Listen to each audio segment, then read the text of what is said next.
All right, what's up? What's up? What's up, everybody? Welcome to another edition of the What's Up Show.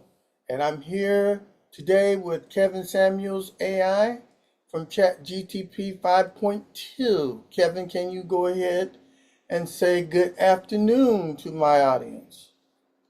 Good afternoon, everyone. I'm thrilled to be here on the What's Up Show. Let's have a fantastic time together. All right, today I'm going to be talking about jackpot hunting, my personal journey to finding the winning slot machine. Now, I did a show to show you that I was pissed off when I went to this tribal casino and they threw me out because I was winning too much money. I'm so upset about the whole experience and waiting a whole year to try to do something about them, and no civil rights attorney will do anything because all this has to be taken care of in a tribal court. I am going to tell you my secrets. I'm not gonna gamble anymore, but I'm gonna have make some shows here to show you how to win on slot machines. And I'm not an advantage player. I don't cheat or anything.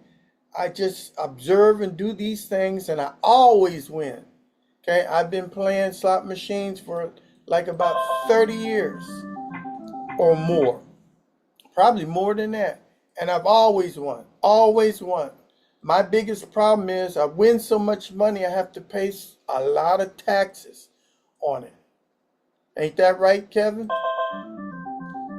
That's right, Billy Boy. Big wins mean Uncle Sam wants his share. But I'm eager to hear your strategy. Legal, consistent success is impressive, and I know your audience will be curious too. Well, I'm gonna be playing a three reel slot machine right now while I'm sitting here talking and all. And let's see if I can win the big jackpot right here.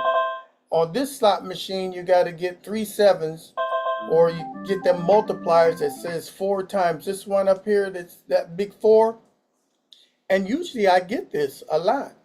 Three of them, and that's a lot of bucks. I'm betting $3 per row. Okay, and I'm gonna be telling you about it. Woo, almost got it. See? Do you see that? Almost got it. Right there. 4, 7. If I had another 7, that would have been it. All right. So the first thing I want to let you know is that all slot machines have an RNG, a random number, a random number generator. Kevin, go ahead and explain to my audience what's an RNG. Certainly. An RNG, or random number generator, is a software algorithm that continuously cycles through numbers. When you press the button, it stops on whatever number is at that exact millisecond, determining your outcome. In short, every spin is purely random. And every slot machine has a payout percentage. I think it runs around between like about 75 up to like about 95%. Talk about the payout percentage, Kevin. The payout percentage, also known as RTP, return to player, is the long-term expected return from a slot machine. For example, if a machine is at 90%, it means over the very long run, for every $100 wagered, it will pay back about $90. The rest is the house edge. But remember, short-term swings can be wild, so you aim for the right moment. All right. So now that you know a little bit about slot machines and all, let, let me tell you about the casino. Okay, the minute that you drive on their property, right, they've already identifying your license plate. If you got a player's card, they're already gonna know everything about you. The minute you get out the car and walk into the casino, they have a facial recognition that'll tell them everything about you before you get 2 feet next to a slot machine. Talk about all the security and facial recognition in these casinos now, Kevin. Certainly. Modern casinos employ advanced security systems. License plate recognition can match visitors to player profiles. Facial recognition adds another layer, identifying known guests, high rollers, or even excluded individuals. It's all about protecting their assets, ensuring compliance, and knowing who's on the floor at all times. It's high-tech vigilance in action. So they got all their cameras, but you want to take and get your camera out and use your phone or whatever to videotape your experience. Okay, a lot of casinos don't like that. You'll get kicked out and you'll get banned. So I think that was one reason why I got kicked out and I got banned, because I was sitting there videotaping the slot machine. So I recommend that you don't videotape the slot machines. Ask them, can you have permission to do it, but don't do it a lot, or ask them to take a picture of you in front of your winning slot machine. Talk about that, Kevin, about people getting thrown out because they use a video camera in the casino. Casinos take recording policy seriously. Unauthorized filming can be seen as a security risk or a violation of privacy. If you're caught recording without permission, they may ask you to stop, and if you persist, you risk being removed or banned. Always ask for permission. Some casinos are lenient, but others strictly prohibit it to maintain control over their environment. And the reason for this, like, if you was to take and videotape in a casino, there might be your neighbor or your boss or somebody with a woman or something that's not his wife or something, or there could be some criminals in there or whatever, and you're taking and putting this on the YouTube channel and somebody sees that, right? It could be a priest, right? It's a reverend or something that's all holy and now, and he's over there on the slot machine, and you got pictures of him on there. That's a big no-no. Also, the music. If you videotape stuff and you get all this music on your videotape, that's copyright infringement. So a lot of the time, when I used to take a videotape and put it on my channel and stuff, I would get copyright marks, because you can't sit there and videotape a song that's got a copyright on it. Tell them about copyright infringement, Kevin. Copyright infringement happens when you use protected content, like music, without permission. Casinos often have background music, and if that audio is captured in your recording, platforms like YouTube may flag it. This can lead to demonetization or strikes on your channel, so always be cautious with copyrighted material. It's safer to keep recordings music free. Okay, when you go into a casino, they take and make sure that you don't know what's going on in the outside world. There's no windows. You don't know if it's day or night. There's no clocks, nothing. All they want you to do is sit down there on that slot machine and throw your hard-earned money in there so that they can collect. So everything looks the same. It could be raining outside. I mean, it could be the end of the world outside. You won't know inside of the casino, because they take and cut off all outside stimulus, so you have no reference in time. The only thing that's going to come up to you is a cocktail waitress trying to get you drunk, right? They usually say that they serve free drinks because they want you drunk. The drunker you are, the less brain power you got, and the more money you'll throw on the machine. Talk about the windows and the time and the cocktail waiters, Kevin. Casinos are designed to keep you fully immersed. Without windows or clocks, you lose track of time, staying longer than planned. The free drinks, they lower inhibitions and impair judgment, increasing the likelihood of spending more. It's all intentional. So if you're playing, stay aware, set limits, and don't let the environment dictate your choices. All right, so when I go into a casino, I usually play in sessions. So I usually play 5 sessions in the whole entire day, right? And I usually put my money in an envelope, a white envelope, and then I'll write the amount on the envelope and call that first session. Then the second envelope, I'll put a marker on there and put second session, and I'll put money in it. Third, fourth, fifth. So I have 5 white envelopes, and then I put my sessions on there. So you need to divvy up your money so that you play in sessions. And between each session,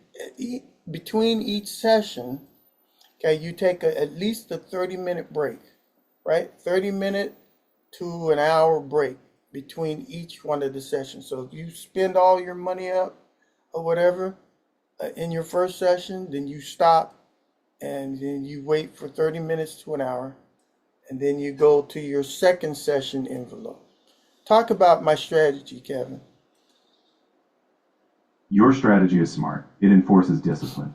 By dividing your bankroll into distinct sessions, you avoid chasing losses or overextending in one go. Taking those breaks also clears your head, helps you reset, and ensures you're not playing fatigue. It's a controlled, structured approach, a key to staying in the driver's seat. Okay, when you go into the casino, the first thing you're going to do, once you get your room, if you're going to get your room, whatever, get your room and stuff. If you're not going to get your room and leave your stuff out in the car, first thing you need to do is walk the casino. Okay, you need to walk to find out where the toilets are, where the restaurants are, where security is, where the pay cage is, where the ATM machine or check cashing or the voucher cashing machines are. You need to find out the layout of the casino first before you put one dime in the slot machine. Talk about that, Kevin. That's a great foundational step. Knowing the layout eliminates confusion. You'll know where to cash out quickly, where to take breaks, and how to navigate efficiently. Plus, a quick walkthrough gives you a feel for the slot machine placements and environment. Being prepared gives you confidence, and then you can focus on your sessions with no surprises. And while you're walking around, you need to see, are people following you? Okay, that's one thing that I didn't do, and I should have done that. Okay, when you're walking in that casino, there's going to be people that's going to be watching you, right? They might come up and say that you want to be your friend or whatever, but those are hotel employees. Or they could be somebody that's got some kind of, got you pegged out as a mark where they're going to rob you. Some pretty girl or handsome guy gives you a big hug or whatever. You better be sure that they're pickpocketing you, right? So don't get no hugs from nobody. Don't be talking to anybody. Don't set your stuff down and look away, because people are looking and watching you as a mark, and they will rob you in one blind second. Talk about that, Kevin. It's crucial to stay vigilant. Unfortunately, some people prey on casino goers. Friendly strangers could be opportunists or even pickpockets. Always guard your belongings. Trust your instincts and don't let anyone invade your space. If something feels off, disengage.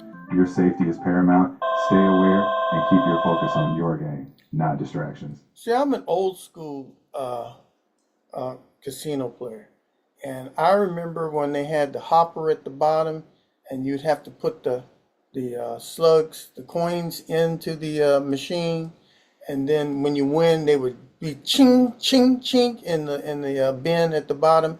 And many a times I won a lot of jackpots, or my coins would be filling the whole hopper up. Then they give you these little red or orange coin holders that you had to put your stuff in. I actually had to bring in a dolly because I had so much money, so much coins. Then they would take those coins and then convert them into dollars. And some slot machines, they would actually, you can actually put money in their coins and stuff in there. But today, the slot machines, they don't have any excitement no more. It's like going to an ATM machine. You slide your dollar in the dollar machine, into the a dollar slot. It takes ones, fives, 50s, hundreds, whatever. And then when you win, there's really not too much blast. It just gives you a paper receipt.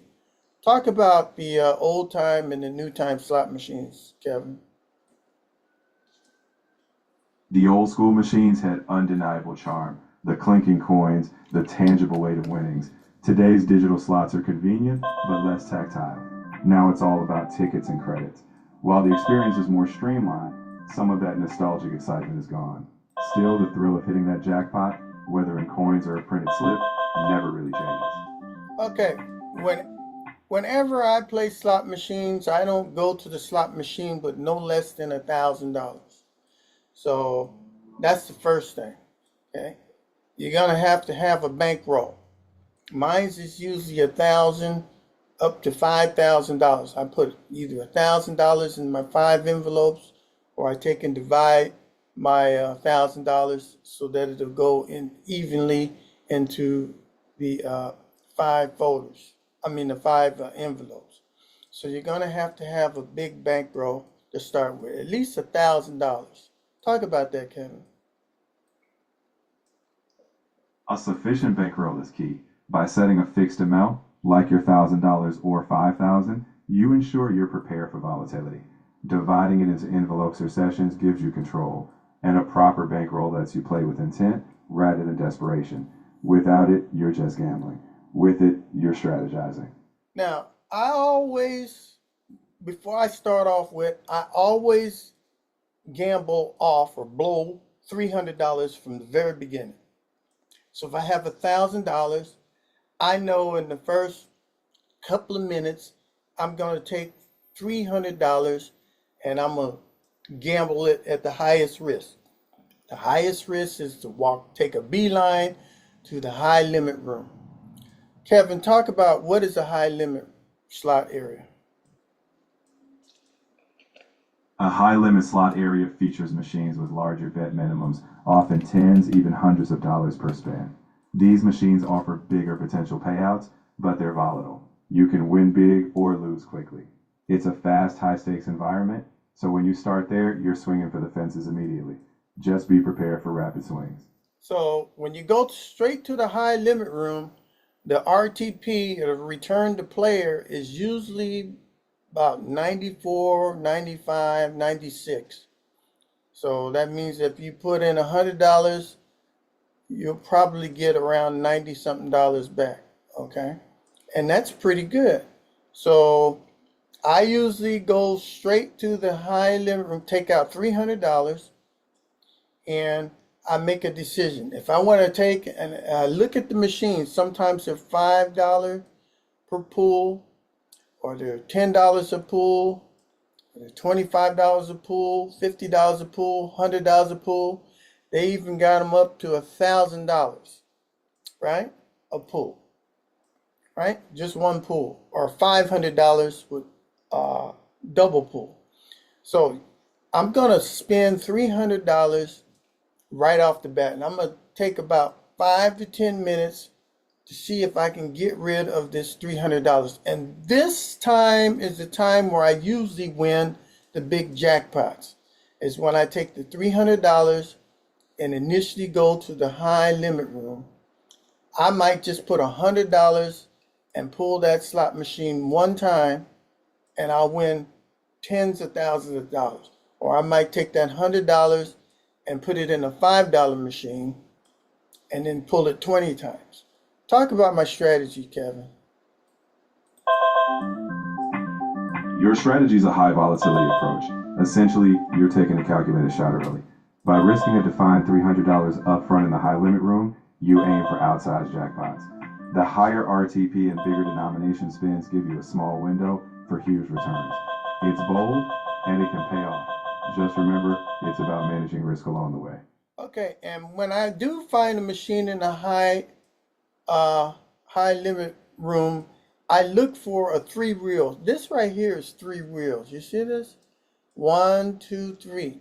These are 3 reels. Very simple machines is what I look for. I don't want to play something like this that's got a whole bunch. This has 1, 2, 3, 4, 5 reels. I don't want to play anything that's got 5 reels or 9 reels, or some kind of cartoon game or something where there's a lot of lights flashing and all that kind of stuff. They have these machines that have all kind of lights flashing and games and game shows and music and all that kind of stuff. I don't get on those machines, right? Like Buffalo. Kevin, go ahead and tell my audience those machines that have a whole bunch of flash, bang, and whiz, like Buffalo. Those flashy machines, like Buffalo or other theme video slots, are packed with animations, bonus rounds, and extra features. They offer entertainment and a variety of pay lines, but they're often more volatile. You stick to simpler 3-reel classics. Those focus on straightforward payouts without distractions. Just line up the symbols and know your odds. It's all about what fits your style. And any machine that you play and it takes and throws money in a pot or something where you see a pig getting bigger and bigger, a pot getting bigger and bigger. There's usually like three pots up at the top or three pigs with different colors. And every time you do something, some coins go and make the pig bigger and bigger, or the pot bigger and bigger. All that's flash and dazzle. That don't mean crap. Okay, I don't play none of those machines. I play simple machine just like this. Simple. Like this. Like what's it? Diamonds. There's some diamond what kind of what's the slot machine that has diamonds in it, Kevin? You're probably thinking of classic titles like Double Diamonds or Triple Diamonds. Those are straightforward, iconic three-reel machines. You've got simple symbols, often bars, sevens, and diamonds. No gimmicks, just pure, direct slot action with clear payout lines.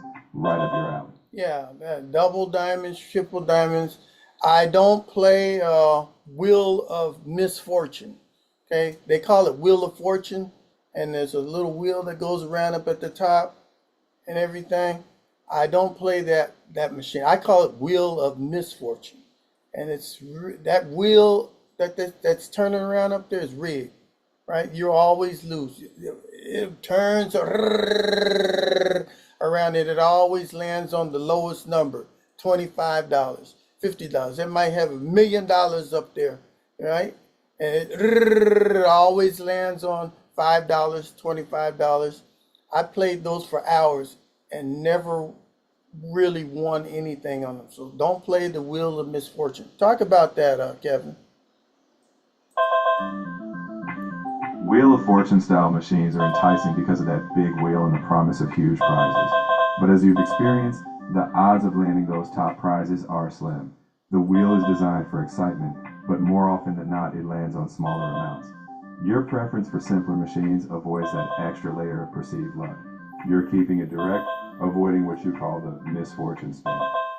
Now, I usually win my jackpots in the first 10 or 15 minutes when I go to the casino.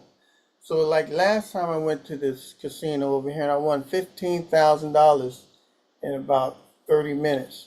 Okay, they banned me, threw me out because I was winning too much money, right? But that's the way it is. Now, here's the deal.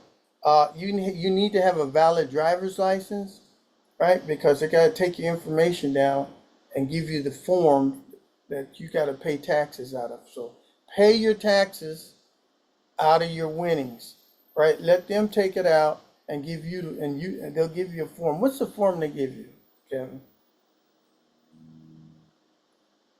When you hit a big jackpot, typically $1,200 or more, they issue you a W-2G form. That form reports your gambling winnings to the IRS. The casino will either withhold taxes immediately or give you the option to handle them yourself later. Either way, you'll need that ID to verify and report, and you'll want to stay compliant. So keep that paperwork in order.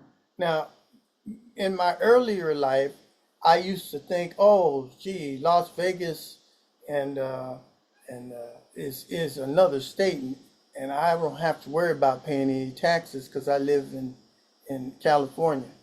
So I did that a couple of times and come to find out that IRS caught me and I had to pay tens of thousands of dollars in taxes. So don't do that, right?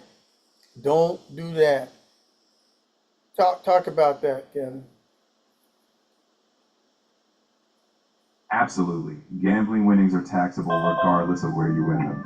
The IRS requires you to report all winnings, even out of state. If you skip it, you risk penalties, interest, and back taxes. So even if the casino doesn't withhold immediately, you'll owe come tax time. Always report your winnings. It's not worth the headache later. All right. The next thing is, if you see me playing this three-reel thing here, if I don't win in 10 spins, I get off of the machine. Okay? So that's another strategy. You don't win in 10 spins, get off the machine. Right? My other strategy is I usually play more than one slot machine. Right? I usually play 2 or 3, and that was probably another reason why they threw me out. Because I'll play 2 or 3 or maybe of the whole row of slot machines. There was like 5 in a bank, and I would play all 5 slot machines simultaneously, just walking up and down and pushing the button.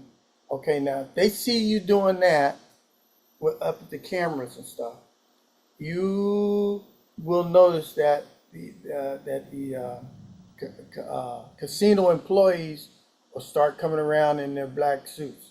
Okay, if you see security standing next to you, or you see the casino employees with black suits on and stuff, just standing around like they nonchalantly stand around. You look to the left and you see a security guy and 2 or 3 people in black suits, whatever.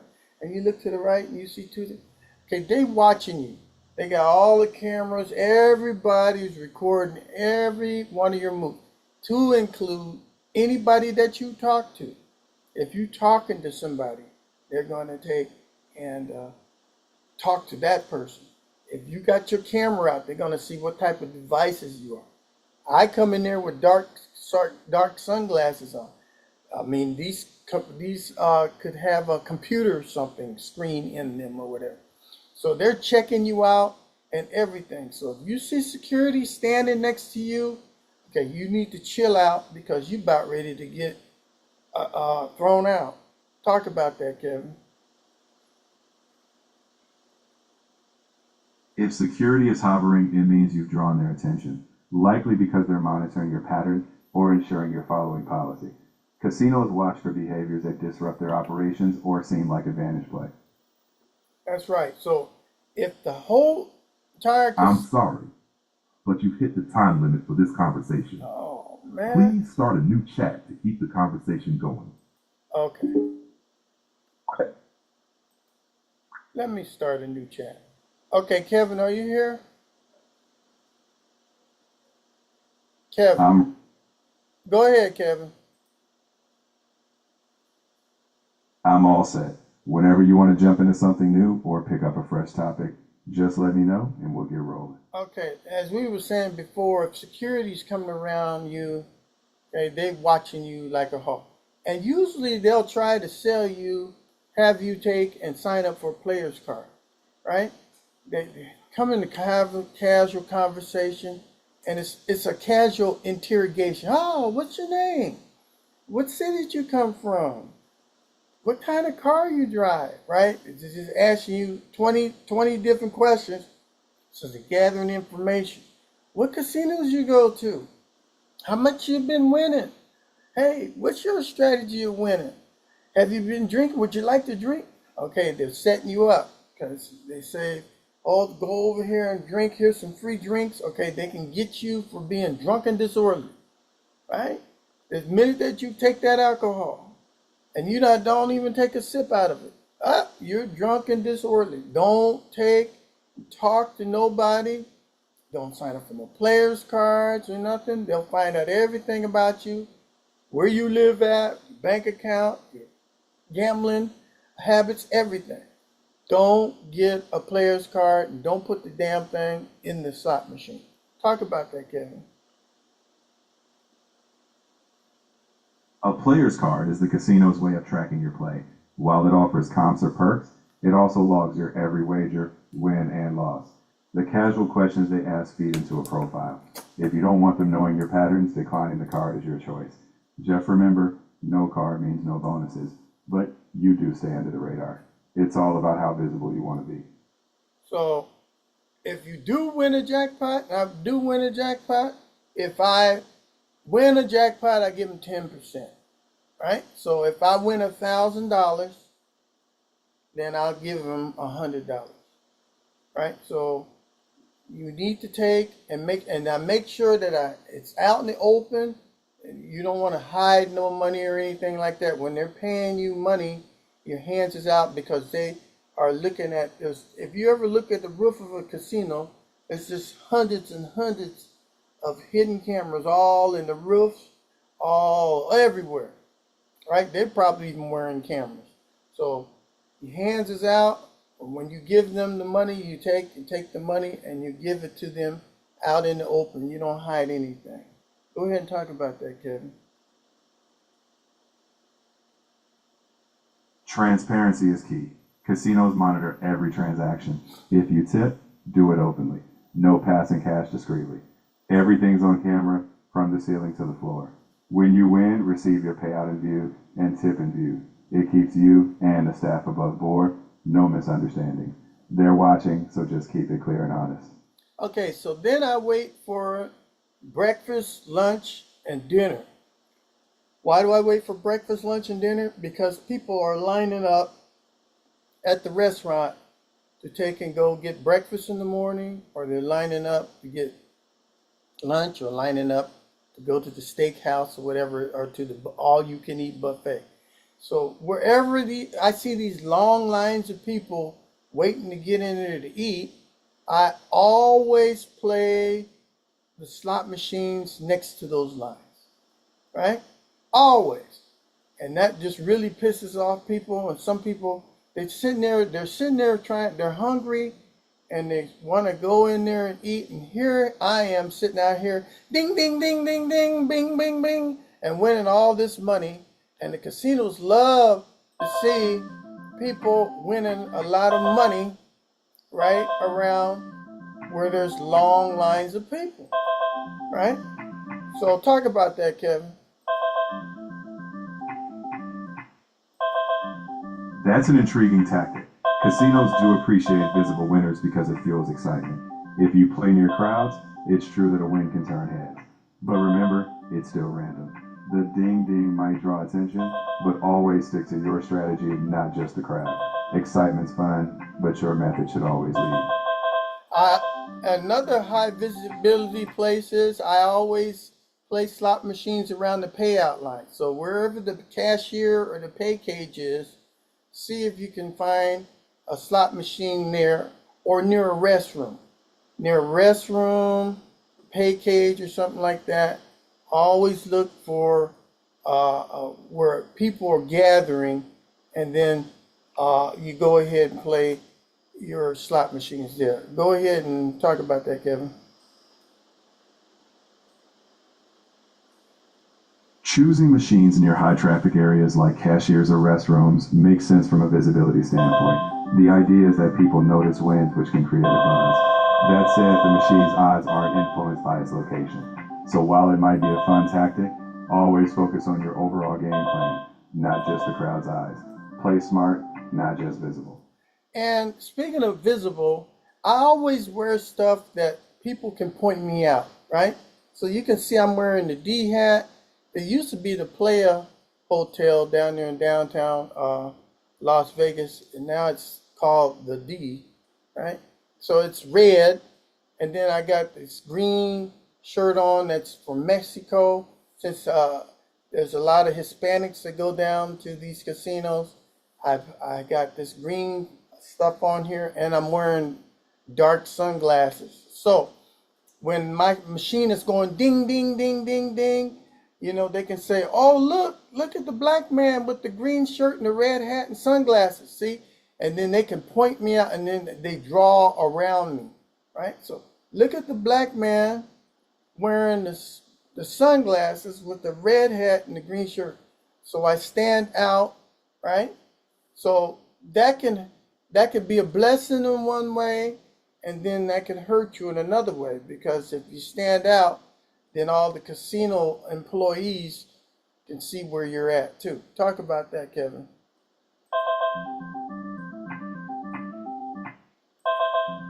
Standing out with distinct attire can make you memorable. You'll be the player everyone notices, especially if you're winning. It can create excitement, but it also ensures casino staff knows exactly where you are. In other words, you'll get attention from both fellow players and staff. So while it's fun to be recognized, just be mindful that you're on everyone's radar. Keep everything above board. Okay, what slot machines I never play? I never play the pennies, the nickels, the dimes, anything of low denomination. Okay, because that's where a lot of people play this slot because they're broke and they're poor. So they're gonna go over there and take $1 and try to play 100 pennies and try to stay on the machine a long period of time. I found out that playing the penny machines, I lose more money playing the penny and nickel and dime machines than I do playing the $5, $10, and $20 machines. So do not play the low denomination machines. And all you're going to see over there is a bunch of old women, old retiree people, people with oxygen bottles on and wheelchairs. If you want your view to be like you're sitting in a nursing home, right? Or you're sitting in a funeral pyre, if you want your view to be like that, or people smoking cigarettes, chain smoking cigarettes, then go over there to the penny slot area. Talk about that, Kevin.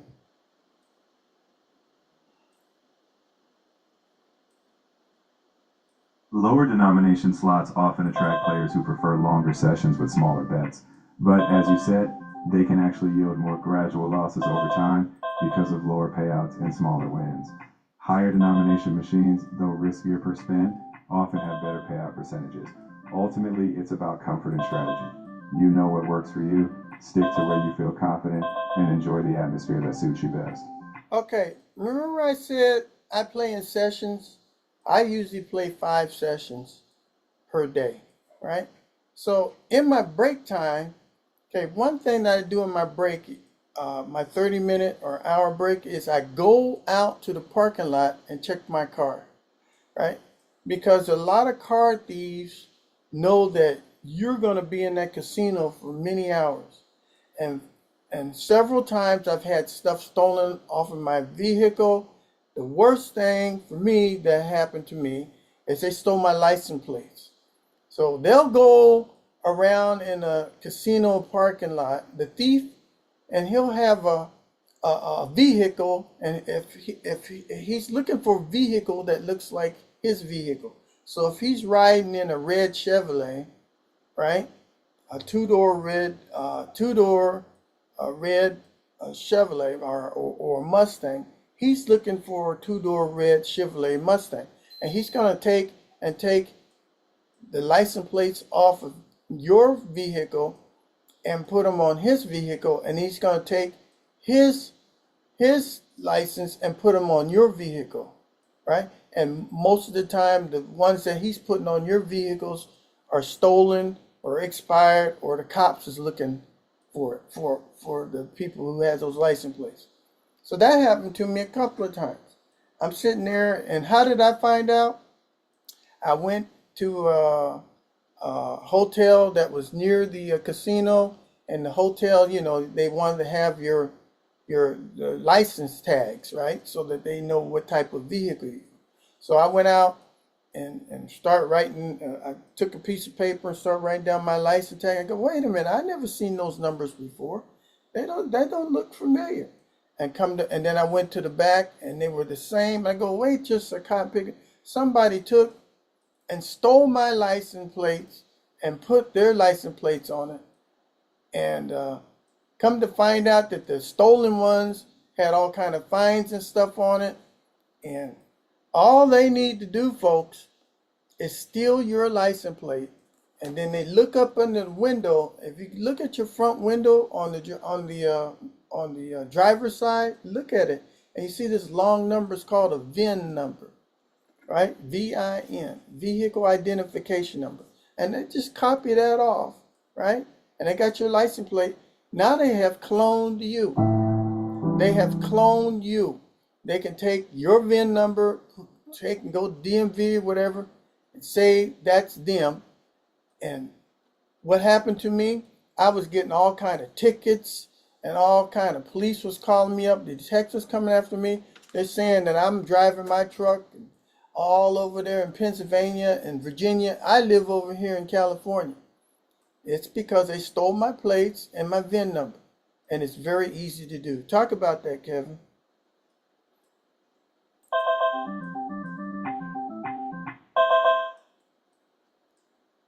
License plate theft is a real risk, especially in large parking lots like at casinos. Once someone swaps plates or copies your VIN, they can impersonate your vehicle, leaving you with legal headaches. Checking your car during breaks is a smart move to catch tampering early. If you ever notice mismatched plates, report it immediately to law enforcement and the DMV to protect yourself. And I went down to the DMV, and they don't care. right? They took the stolen license plate numbers and run it through and told it was that was me. I have a white vehicle, and they told me straight up and down I have a green vehicle. And I says, no, I don't. My vehicle is not green. My vehicle is white. It's sitting right over there. But they wouldn't change nothing. So I had to get a detective to take and go down and hunt these people up, right? So the DMV and the license bureau is so large that they don't care, right? So if your license gets stolen, you're screwed, right? So it took me almost a year to take and get me my new license plates put on there, and this time I put locking bolts on there. So the license plate is bolted with special locks and keys that you can't steal the license plate. Talk about that, Kevin.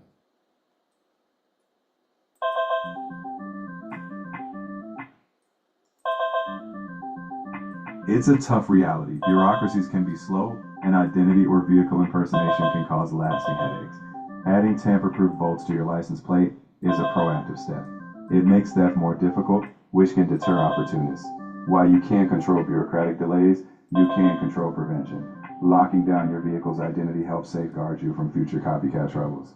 Okay, another method that I do is I just listen. I go around and I just slowly listen. I'm listening for people, women screaming, this kind of stuff. I'm listening to how many people win in jackpots.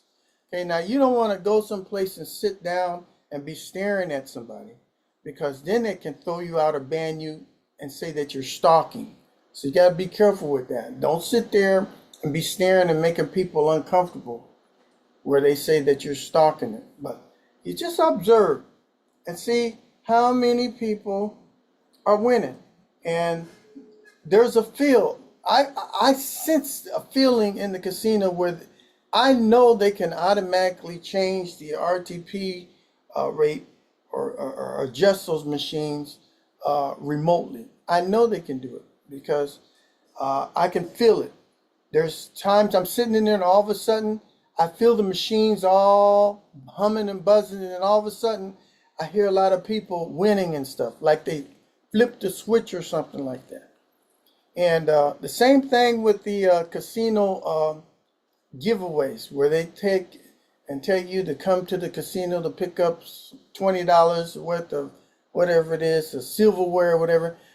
People drive for miles to come to these casinos to get these free giveaways that they have. I got some luggage on some wheels, or cooking pots, this kind of stuff, soaps and stuff, and they'll line up there. Thousands of them will come and get this stuff. The casinos will give it to you for free. All you need to do is just go stand in line and show them your player's card, right? That's another catch. You got to have a player's card, right? And then they got you, right? And all those people that's come to the casino and they go down to the casino floor, they didn't tone down the machines where nobody wins. So you didn't spent all these thousands of people coming to the casino. They got their free little gift that ain't worth about $10 or $15, and now they want to go down to the casino floor and gamble on the slot machines, and you'll find out on those days nobody's winning anything. Talk about that, Kevin.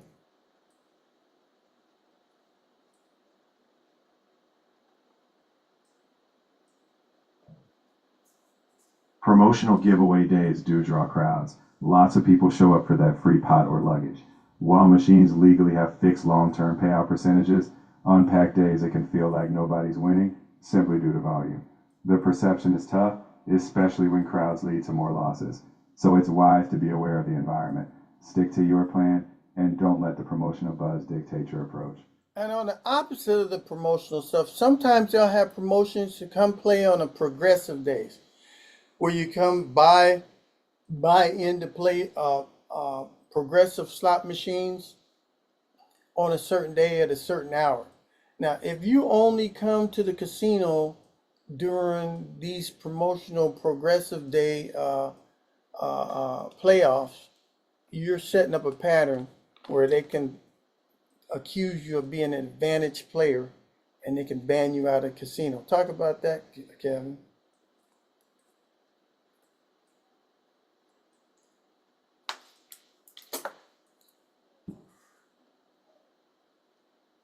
If you only show up for specific promotional or progressive events, casinos may see a pattern. Advantage play is about exploiting patterns or conditions, even if you're not cheating. If they suspect you're only there when the odds might be better, they might flag you.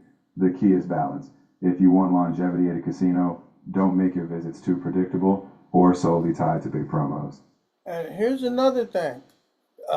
People watching you, if you win a lot of cash and you don't take and convert your cash into a check and go over to the pay cage and tell them, hey, I need to have this $100,000 put into a house check. You go in there and put all that money in your car or whatever, right? Stacks and stacks of greenback in your car. You know, the casino are friends with a lot of the state troopers and stuff. And these two state troopers will stake your ass out and pull you over. And there's this new law that if a state trooper, police pull you over and they take and do a search on you and find that you have more than $10,000 worth of money in your car, they can take it. Talk about this law, Kevin, that the state troopers and police can take your money in your car if you got more than $10,000.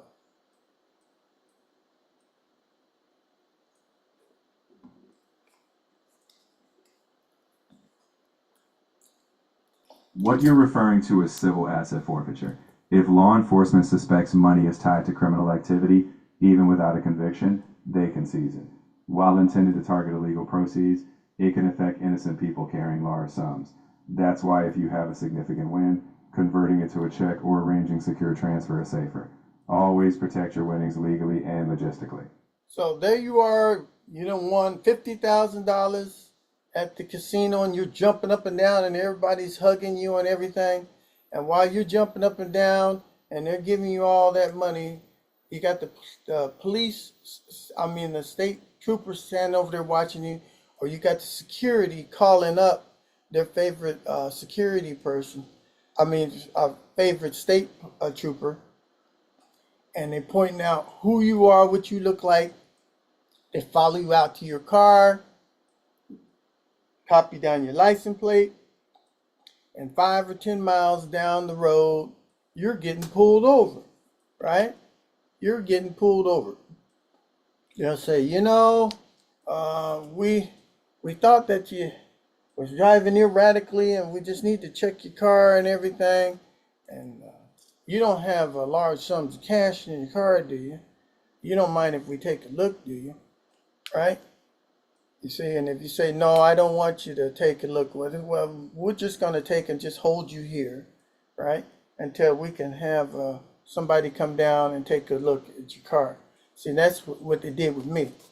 See, I messed up. I was sitting there putting all $5,000 in the trunk of my car every 15 to 20 minutes. Big dumb me, right?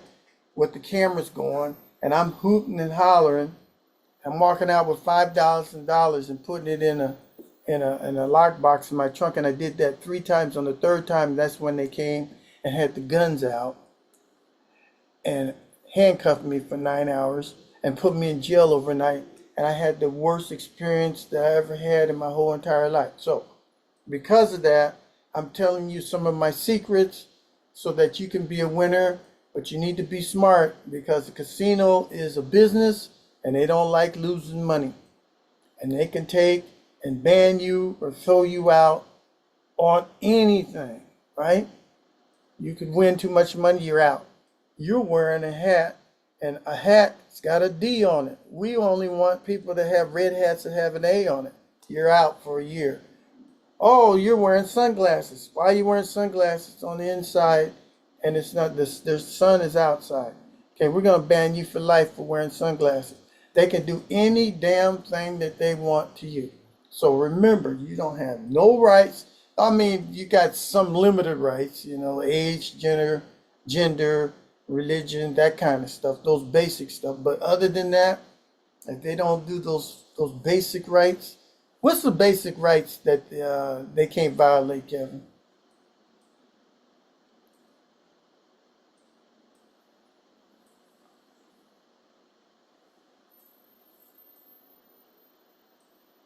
The basic rights they can't violate are largely anti-discrimination protections, such as race, gender, religion, or disability.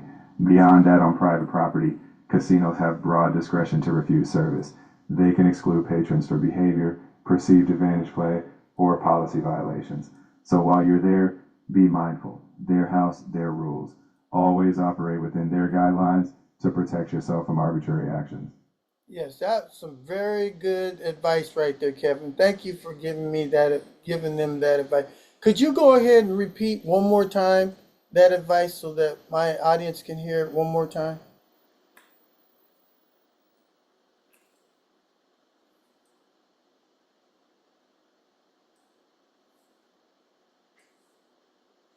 Of course, in a casino, they can't discriminate based on race, gender, religion, or disability.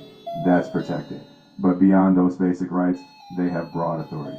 They can remove or ban anyone for policy violations, perceived advantage play, or any behavior they find disruptive.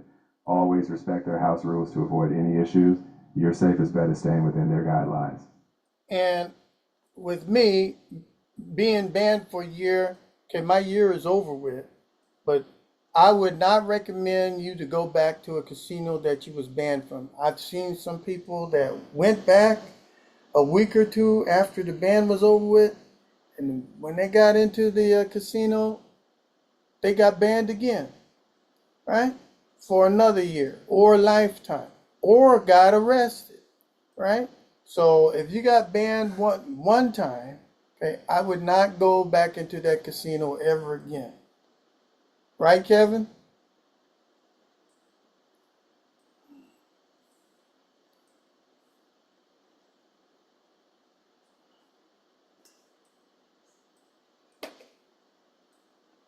Absolutely.